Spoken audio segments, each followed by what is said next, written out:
আসসালামু আলাইকুম। আমার প্রাণপ্রিয় শিক্ষার্থীবৃন্দ, সকলকে স্বাগতম জানাচ্ছি আমাদের সাহিত্য পাঠের আজকের এই পর্বে। প্রিয় শিক্ষার্থীবৃন্দ, আমরা আজকে যে বিষয়টি পাঠ করব সেটি হচ্ছে শরৎচন্দ্র চট্টোপাধ্যায় রচিত অতিথির স্মৃতি নামক একটি ভ্রমণ কাহিনী। তো আমরা নিশ্চয়ই ইতিমধ্যে জেনেছি যে সৃজনশীল পদ্ধতিতে একটি পাঠ কিভাবে পড়তে হয়। আমি আবারও একটু বলছি, সৃজনশীল পাঠের জন্য একটি গল্প বা কবিতাকে ভালোভাবে বুঝতে হলে প্রথমে সেই গল্প বা কবিতার শব্দার্থ পড়তে হবে, তারপরে সেই গল্প বা কবিতাটির পাঠের উদ্দেশ্য, পাঠ পরিচিতি, লেখক পরিচিতি। তো এইগুলো যখন আমাদের পড়া হয়ে যাবে, আমরা আয়ত্ত করতে পারবো, তখন আমরা গল্পটি বা কবিতাটির ভেতরে প্রবেশ করতে পারবো এবং আমরা পড়তে গিয়ে বুঝতে পারবো যে আসলে এই গল্প বা কবিতাটির মূল উদ্দেশ্যটা কী। প্রিয় শিক্ষার্থীবৃন্দ, প্রথমেই বলেছি এটি একটি ভ্রমণ কাহিনী এবং ভ্রমণ কাহিনী হচ্ছে কেউ কোথাও ভ্রমণে গেলে সেইখানের কোনো বিশেষ স্মৃতি যখন লিখে রাখে সেটাই ভ্রমণ কাহিনী হয়ে যায়। এটার উদ্দেশ্য হচ্ছে শিক্ষার্থীরাও যাতে ভ্রমণ কাহিনী লিখতে উৎসাহী হয় এবং গল্প পাঠ করার পরে আমরা বুঝতে পারবো যে এখানে পশু প্রেমের একটা আলোচনা আছে, যাতে আমরা শিক্ষার্থীরা পশু প্রেমের প্রতি উদ্বুদ্ধ হয়। সেটাই হচ্ছে এই অতিথির স্মৃতি ভ্রমণ কাহিনীটির মূল উদ্দেশ্য। তো শিক্ষার্থীরা, আমরা এই গল্পটিকে শুধু পড়ার জন্যই পড়ব না, এখান থেকে আমরা কিভাবে বহু নির্বাচনী প্রশ্নের উত্তর শিখতে পারবো, জ্ঞানমূলক, অনুধাবনমূলক, প্রয়োগমূলক এবং উচ্চতর দক্ষতামূলক প্রশ্নগুলোর উত্তর করার জন্য এই পাঠটিকে আমরা পৃথক পৃথকভাবে ভেঙে তারপরে পড়ার চেষ্টা করব, যাতে এই অধ্যায় থেকে প্রশ্ন করলে আমরা সেই প্রশ্নটি বুঝতে পারি এবং তদানুযায়ী উত্তর করতে পারি। তো শিক্ষার্থীরা, আমরা এই অতিথির স্মৃতি গল্পটিকে যে কয়টি ভাগে ভাগ করেছি সেটা একটু দেখে নিই। এটিকে আমরা যে ভাগ করেছি, একটা হচ্ছে প্রকৃতির সাথে ঘনিষ্ঠতা, রোগীদের হীনমন্যতা, রোগ লুকানোর প্রচেষ্টা, একাকিত্বের সময় সঙ্গীর অবদান, পশুপ্রেমের দৃষ্টান্ত, নিচু মনের মানুষের লালসা, পশুদের কৃতজ্ঞতাবোধ, পশুর প্রতি কবির মানবিক নিবেদন। তো এই বিষয়গুলোকে আমরা আমাদের এই যে ভ্রমণ কাহিনীটি অতিথির স্মৃতির মধ্যে খোঁজার চেষ্টা করব। শিক্ষার্থীরা, আমরা আরও একটা জিনিস আমাদেরকে লক্ষ্য রাখতে হবে। আমরা যখন কোনো পড়া পড়ব, সেক্ষেত্রে আমরা এখন এতদিনে জেনে ফেলেছি যে একটি গল্প কবিতাকে পুরো না পড়ে প্রত্যেকটি লাইনকে 3 বার করে পড়ব, তারপরে সামনের লাইনে যাব। এভাবে পড়লে আমাদের পড়াটি খুব সহজে আয়ত্তে আসবে। তো শিক্ষার্থীরা, আমরা এই গল্পটি যারা ইতিমধ্যে পড়েছি তারা নিশ্চয়ই জানতে পেরেছি যে এখানে চিকিৎসকের রোগ হয়েছিল, তো ডাক্তার তাকে বায়ু পরিবর্তনের জন্য বলেছিল এবং সেই জন্য সে প্রাচীর ঘেরা একটি বড় বাড়িতে থাকতেন এবং সেখানে একজন গলা ভাঙা একঘেয়ে সুরে ভজন শুরু করতো, ঘুম ভেঙে যেত, ধীরে ধীরে রাত্রি শেষ হতো, পাখিরা আসতো, এরপরে দোয়েল পাখি সবচেয়ে ভরে উঠত। এরপরে অন্ধকার শেষ হতে না হতেই বুলবুলি, শ্যামা, শালিক, টুনটুনি পাখিরা আসতো। এরপরে পথের ধারে একটি অশ্বত্থ গাছের মাথা আছে, সেখানে পাখিরা ডাকতো। হলদে রঙের একজোড়া বেনেবু পাখি দেরি করে আসতো। প্রাচীরের পাশে একটা ইউক্যালিপটাস গাছ ছিল, উঁচু ডালে প্রত্যেক দিন এসে এই বেনেবু জোড়াটি বসত। তো হঠাৎ একদিন এরকম পাখি দুটিকে দেখছে না, আর এদিকে তো ব্যাধ, অর্থাৎ যারা পাখি শিকার করে তাদেরও তো অভাব নেই, তারা হয়তো এটা চুরি করে নিয়ে গেছে বা ধরে নিয়ে গেছে। তারপরে 3 দিন পরে যখন আবার পাখি দুটো আসছে, কবির ভাবনা গুচে গিয়েছে। এই যে প্রথম যে আমাদের প্যারাটি আমরা পড়লাম, এই প্যারাটির মধ্যে আমরা দেখতে পাচ্ছিলাম যে কবির সাথে প্রকৃতি ঘনিষ্ঠতা কিভাবে, এই যে একটা জায়গায় উনি থাকছেন এবং সেখানে থাকার সময় প্রতিদিনকার যে প্রাকৃতিক অবস্থাটা, যে পাখিরা আসে ডাকে, গাছ বাড়ির পাশে, এই তারপরে হচ্ছে প্রতিদিন যেই দুটো পাখিকে দেখতো কিন্তু আজকে দেখছে না, এতে কবির একটু দুশ্চিন্তা হয়। তারপর আবার যখন তারা আসে তখন তার দুশ্চিন্তা ঘুচে যায়। এই যে নিছক অকারণে কোনো কিছু নিয়ে চিন্তা করছে, সেটাই হচ্ছে প্রকৃতির প্রতি তার একটা টান। এটাকেই আমরা বলছি প্রকৃতির প্রতি, প্রকৃতির সাথে ঘনিষ্ঠতা, প্রকৃতির সাথে মিশে যাওয়া। এই যে অংশটা, সেটাই হচ্ছে এই। তো শিক্ষার্থীরা, আমরা এখান থেকে আসলে যদি আমরা এমসিকিউ অর্থাৎ বহু নির্বাচনী প্রশ্নের ক্ষেত্রে পড়তে চাই, সেক্ষেত্রে আমাদেরকে পড়তে হবে যে দেওঘরে গিয়েছিল কেন, তারপরে হচ্ছে রাত কয়টার সময় মানে ভজন শুরু হয়েছিল, তারপরে সবচেয়ে ভোরে ওঠে কোন পাখিটি, তারপরে আরও যদি আমরা একটু খেয়াল করি যে কয় জোড়া বেনে বউ পাখি আসছিল, বেনে বউ পাখির গায়ের রং কেমন ছিল, প্রাচীরের ধারে সবচেয়ে বড় গাছটির নাম কি, ইউক্যালিপটাস গাছে প্রত্যহ হাজিরা দিত কে, কয়দিন ধরে পাখি বা বেনে বউ পাখি দুটি আসছিল না। এই বিষয়গুলো আমরা জ্ঞানমূলক এবং বহু নির্বাচনের জন্য এখান থেকে পড়ব। পাশাপাশি এখানে একটি অনুধাবনমূলক প্রশ্ন আমরা খেয়াল করতে পারছি। সেটা হতে পারে এরকম যে কবি বেনে বউ পাখির জন্য দুশ্চিন্তা করছিলেন কেন, তারপরে কবির মনে বেনে বউ পাখির জন্য ভাবনা হয়েছিল কেন। এই প্রশ্নটি এখানে খুবই গুরুত্বপূর্ণ। এরপরে আরেকটা প্রশ্ন আমরা বলতে পারি যে কবির সাথে বেনে বউ পাখিদের সম্পর্ক হয়েছিল কিভাবে। এটাও আমরা অনুধাবনমূলক হিসাবে নিতে পারি এবং এই অনুধাবনমূলক প্রশ্ন একটা কিভাবে পড়ব আমরা সেই বিষয়গুলো পরবর্তীতে আলোচনা করব। তো এই যে প্রশ্নটি, এই অনুধাবনমূলক যে প্রশ্নটি হবে, এখান থেকে আমরা একটু খেয়াল করব যে দুটি অংশে আমরা উত্তর দিতে হয় একটি অনুধাবনমূলক প্রশ্ন। তো আমি যে প্রশ্নগুলো আলোচনা করলাম সেই প্রশ্নগুলোর প্রথম অংশে অর্থাৎ প্রশ্নের আলোচনায় আমরা যেটা শিখব সেটা হচ্ছে যে এই কেন করেছিল, কেন পাখিদের জন্য অপেক্ষা করেছিল, পাখিদের জন্য কেন দুশ্চিন্তা হচ্ছিল। একটাই উত্তর, যে প্রকৃতির সাথে ঘনিষ্ঠতার কারণে কবির মনে বেনে বউ পাখির জন্য দুশ্চিন্তা হয়েছিল, 3 দিন তাদের জন্য অপেক্ষা করেছিল, এই যে অংশটা। তারপরে আমরা ঘটনাটা লিখে দেব দ্বিতীয় প্যারায়। তো এই ছিল প্রথম প্যারার আলোচনা। আর আমরা এবারে আলোচনা করব দ্বিতীয় প্যারাটি এবং এখান থেকেও আমরা জ্ঞানমূলক অনুধাবনমূলক প্রশ্ন আলোচনা করব।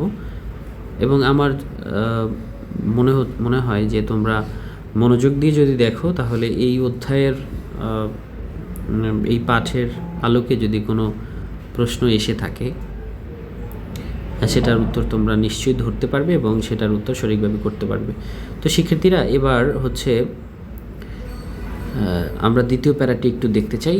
এখানে লেখা আছে যে এমনি করে সকাল কাটে, বিকেলে গেটের বাইরে পথের ধারে এসে বসি, নিজের সামর্থ্য নেই বেড়াবার, যাদের আছে তাদের প্রতি চেয়ে দেখি।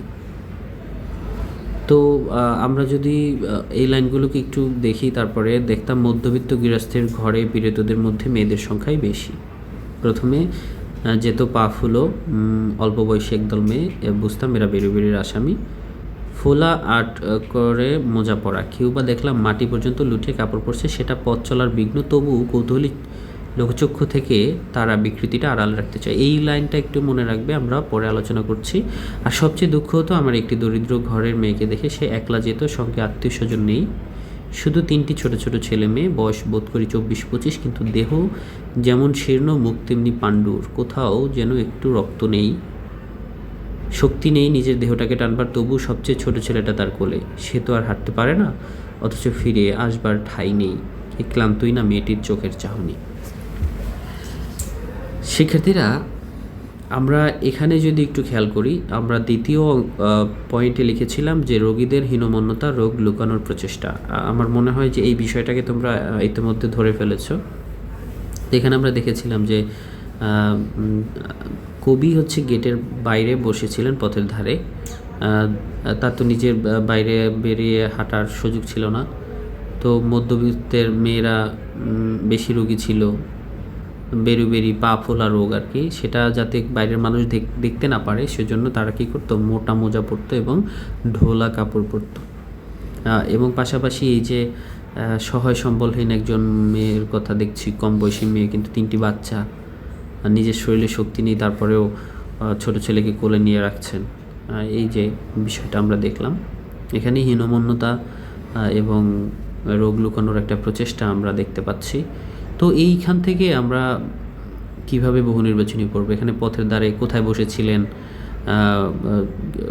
তারপরে হচ্ছে মধ্যবিত্তের গৃহস্থের মেয়েদের কোন রোগ বেশি হচ্ছিল, পা ফোলা অল্প বয়সী একদল মেয়ে কেমন ছিল পায়ের অবস্থা, সবাই কী রোগে আক্রান্ত ছিল, বেরুবেরি রোগে, তারা কিসের জন্য কিসের লজ্জা ডাকতে এত যত্ন করত। তারপরে আমরা যদি দেখি আত্মীয় স্বজনহীন মহিলাটির কয়টি ছেলে মেয়ে ছিল, তারপরে তার চেহারাটা কেমন ছিল, কোলে কোন ছেলেটিকে কোলে নিয়েছিল, এই বিষয়গুলো আমরা এখান থেকে নজরে রাখতে পারি। আর এখান থেকে অনুধাবনমূলক প্রশ্ন আসবে যে মেয়েরা পা লুকিয়ে রাখছিল কেন, অথবা মোটা কাপড় পরছিল কেন, মাটি পর্যন্ত লুটিয়ে কাপড় পরেছিল কেন, এই প্রশ্নটি। তারপরে হচ্ছে এটার উত্তরটা কি হবে, এটারও ওই যে দুইটি প্যারা হবে অনুধাবনমূলক প্রশ্নের, এবং এখানে প্রথম প্যারাতে আমাদেরকে লিখতে হবে রোগীদের হীনমন্যতা বা রোগ লুকানোর প্রচেষ্টার কারণেই তারা এই যে মোজা পরেছিল এবং মাটি পর্যন্ত হেলিয়ে কাপড় পরেছিল। এখানে আরেকটি অনুধাবনমূলক প্রশ্ন হতে পারে যে ক্লান্ত মহিলাটি ছোট ছেলেকে কেন কোলে নিয়ে হাঁটছিলেন। তো এটা তো একটু আমাদের বিষয়ের বাইরের হয়ে গেল, অর্থাৎ ছোটো ছেলেটির সামর্থ্য ছিল না। এটা সহজ একটি প্রশ্ন, এটা নিশ্চয়ই তোমরা বুঝে ফেলেছ। তো এই ছিল আমাদের দ্বিতীয় প্যারাটি। আমরা এরপরে যাব হচ্ছে তৃতীয় প্যারায়। তো এখানেই মূলত মূল ঘটনাটা ঘটে। সন্ধ্যার সময় অনেক দেরি, কিন্তু কয়েকজন বৃদ্ধ ক্ষুধাহরণের কর্তব্যটা সমতা করে যথাযথ দ্রুতপদী বাসায় ফিরছেন। সম্ভবত এরা ব্যতিগ্রস্ত, সন্ধ্যার পূর্বে ঘরে ফেরা প্রয়োজন। তাদেরকে দেখে লেখক একটু ভরসা পেয়েছেন যে বাইরে ঘুরতে গিয়েছেন, এবং অন্ধকারের মধ্যে তার সঙ্গে হয়েছে একটি কুকুর। তো কুকুরকে বলেছে আমার সাথে যাবে কি না, তখন সেও লেজ নাড়িয়ে সমর্থন জানিয়েছে, এবং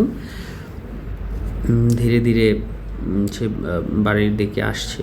কুকুরটার অনেক বয়স হয়েছে, কিন্তু এক সময় যে তার অনেক শক্তি সামর্থ্য ছিল সেটা তার শরীর দেখে বোঝা যাচ্ছে।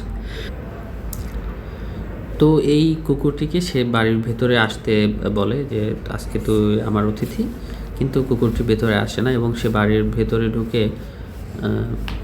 তার যে আলো নিয়ে চাকর উপস্থিত হয়েছিল সে চাকরকে বলে যে ওটাকে খেতে দিস, অর্থাৎ কুকুরটিকে খেতে দেওয়ার জন্য বলেছে, কিন্তু কুকুরটি চলে গিয়েছে।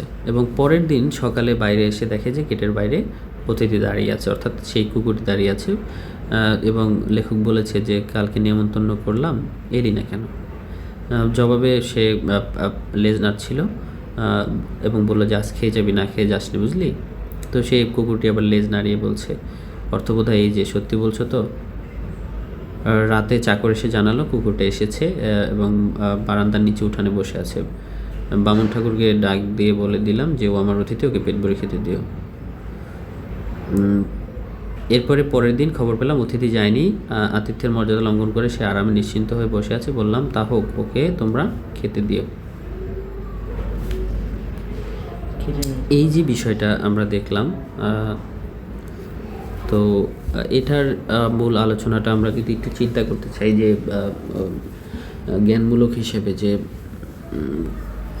শরৎচন্দ্র বা লেখকের সঙ্গী হয়েছিল কে, লেখক কাকে অতিথি বলেছিল, অতিথি প্রথম দিন ঘরের মধ্যে প্রবেশ করেনি কেন, করেছিল কেন, করতে চায়নি কেন।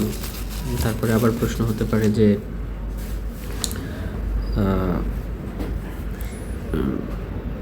এখানে আরও প্রশ্ন যদি আমরা একটু চিন্তা করতে যাই, যে লেখকের জবাবে কুকুরটি কীভাবে সম্মতি জানাতো লেজ নাড়িয়ে, এই যে বিষয়টা, এখানে আর তেমন কিছু আমাদের জ্ঞানমূলক নেই। তবে এখান থেকে আমরা অনুধাবনমূলক প্রশ্ন বোঝার আগে যে বিষয়টা বুঝতে হবে সেটা হচ্ছে এই যে 3 নম্বর, একাকিত্বের সময় সঙ্গীর অবদান। এই যে লেখক বাইরে হাঁটতে বেরিয়েছিলেন এবং সন্ধ্যার সময় খুব একা একা লাগছিল, তখন যে কুকুরটিকে সে পাশে পেয়েছিল সেটাকেই সে সঙ্গী বানিয়ে নিয়েছিল। এই হচ্ছে বিষয়টা। তো এখানে যদি অনুধাবনমূলক প্রশ্ন আমরা পড়তে চাই, সেক্ষেত্রে আমরা পড়ব যে লেখক কুকুরটিকে কেন সঙ্গী বানিয়েছিল। তারপর হতে পারে যে আরেকটা বিষয় এখানে প্রশ্ন হতে পারে যে কুকুরটি প্রথম দিন কেন ঘরের ভিতর প্রবেশ করতে চায়নি। এটা হচ্ছে পশুদের মানুষের প্রতি একটি অজানা ভয়, এটা হচ্ছে মূল বিষয়। এই হচ্ছে এই পর্যন্ত আমাদের ঘটনা। এবং এখানে আমরা আরেকটা জিনিস দেখতে পাই যে লেখকের মধ্যকার যে পশুপ্রেম, যে পশুটিকে খেতে দিতে বলেছে, এই বিষয়টা আমরা খুব মনোযোগ দিয়ে শোনার এবং বোঝার চেষ্টা করব। এখানে আরও একটি বিষয় লক্ষ্য করার, আমরা একটু পরের দিকে যদি দেখি, সেটা হচ্ছে প্রতিদিন অনেক খাবার নষ্ট হতো এবং সেই জন্যই খাবার দিতে বলতো, কিন্তু বাড়ির যে মালিনী ছিল সে খাবার দিত না এবং কুকুরটির সাথে খারাপ ব্যবহার করতো, তাকে তাড়িয়ে দিত। কিন্তু কুকুরটি দরজার বাইরে, ঠিকই গেটের বাইরে তার জন্য অপেক্ষা করত এবং সেও অতিথি হিসাবে তাকে জিজ্ঞেস করতো আজকের হাড্ডি কেমন লেগেছে। কুকুরটিও লেজ নাড়াতো এবং লেখক যে কোনোভাবেই কিছু একটা বুঝে নিত। কিন্তু কুকুরটি ঘরের ভিতরে প্রবেশ করবে সেই জিনিসটা চাকরানি যে আর কি মালিনী সে চাইতো না, কারণ কুকুরটি তার খাবারের এই যে বেঁচে যাওয়া খাবারগুলো মালিনী নিয়ে যেত, সেইটি হচ্ছে কুকুর সেখানে ভাগ বসিয়েছে, এটা পছন্দ করতো না। এই যে কুকুরটি প্রতিদিন লেখকের জন্য তার গেটের বাইরে দাঁড়িয়ে থাকতো এবং তার সাথে ঘুরতে যেত, এটা কেন? এটা হচ্ছে আচ্ছা, এটার আগে আমরা যেটা দেখব সেটা হচ্ছে যে এই যে মালিনী তাকে খাবার দিত না, কুকুরটিকে দিত না, এটার কারণটা সেটা হচ্ছে নিচু মনের মানুষের লালসা, অর্থাৎ নিজের খাবারটাকেই গুরুত্ব দিত বেশি, এই জন্য খাবার দিতে চাইতো না। এবং পশুটি যে লেখককে সঙ্গ দিত, তাকে নিয়ে ঘুরতে যেত, এটা হচ্ছে পশুদের কৃতজ্ঞতাবোধ। কেন? কারণ হচ্ছে যে লেখক তাকে একটু যত্ন করেছে, আদর করেছে, খাবার দিয়েছে, এজন্যই পশুরা কখনোই অকৃতজ্ঞতা প্রকাশ করে না এবং কুকুর তো মোটেই না। এটাই হচ্ছে এই দুটি বিষয়ের মূল আলোচনা। তো এই যে আমরা শেষের দিকে যখন দেখি যে কুকুরটিকে যখন লেখক জিজ্ঞেস করছে যে খেয়েছে কি না, তারপরে হঠাৎ মনে হয়েছে যে কুকুরটার চোখ ভেজা, ও নালিশ করতে চাচ্ছে, চাকরদেরকে ডাকলো এবং ওদের দেখেই কুকুরটি পালিয়ে গেল। এই যে পালিয়ে যাওয়ার পেছনের কারণ হচ্ছে কুকুরটি তাদেরকে ভয় পাওয়া, অর্থাৎ এতে লেখকও বুঝে ফেলেছিল যে কিছু একটা ঘটেছে। তো মালি বউ তাকে তাড়িয়ে দিয়েছিল, যেসব খাবার বেঁচেছিল মালি বউ সব চিটেগুটে নিয়ে গিয়েছে। তো তারপরে লেখক কুকুরটিকে আবার ডেকেছে এবং ডাকার পরে তার বারান্দায় বসিয়েছে এবং তার সাথে ভালো ব্যবহার করেছে এবং কুকুরটারও ভয় কমে গিয়েছে। যদিও লেখকের শরীর সারেনি, তারপরেও সে এই দেওঘর ছেড়ে চলে যাবে এবং সেখানে মালামাল 2 দিন আরও অপেক্ষা করেছিল যাতে এই সময়টা এবং কুকুরটার সাথে, প্রকৃতির সাথে আরও 2 দিন থেকে যেতে পারে। এজন্যই সে আরও 2 দিন অপেক্ষা করেছিল এবং পরবর্তীতে সে চলে যায় এবং কুকুরটি তার মালামাল গোছানোর সময় বেশ সবার সাথে দৌড়াদৌড়ি করে যাতে কোনো মালামাল পড়ে না থাকে, খোয়া না যায় এবং শেষ পর্যন্ত ট্রেনের মানে ট্রেনের স্টেশন পর্যন্ত তাকে এগিয়ে দিয়ে যায়। এবং এই কারণেই স্মৃতিস্বরূপ লেখক এই দেওঘরের স্মৃতি নামে গল্পটি লেখেন, যেটার পরিমার্জিত রূপ হিসেবে আমাদের দ্বিতীয় স্মৃতি গল্পটিকে আমাদের পাঠ্য করা হয়েছে, ভ্রমণ কাহিনীটিকে। প্রিয় শিক্ষার্থীরা, আমার বিশ্বাস এই বড় ভিডিওটি মনোযোগ সহকারে তোমরা দেখবে এবং পরবর্তীতে আরও একটি পর্ব দিব। সে পর্যন্ত ভালো থাকো, সুস্থ থাকো। আল্লাহ হাফেজ।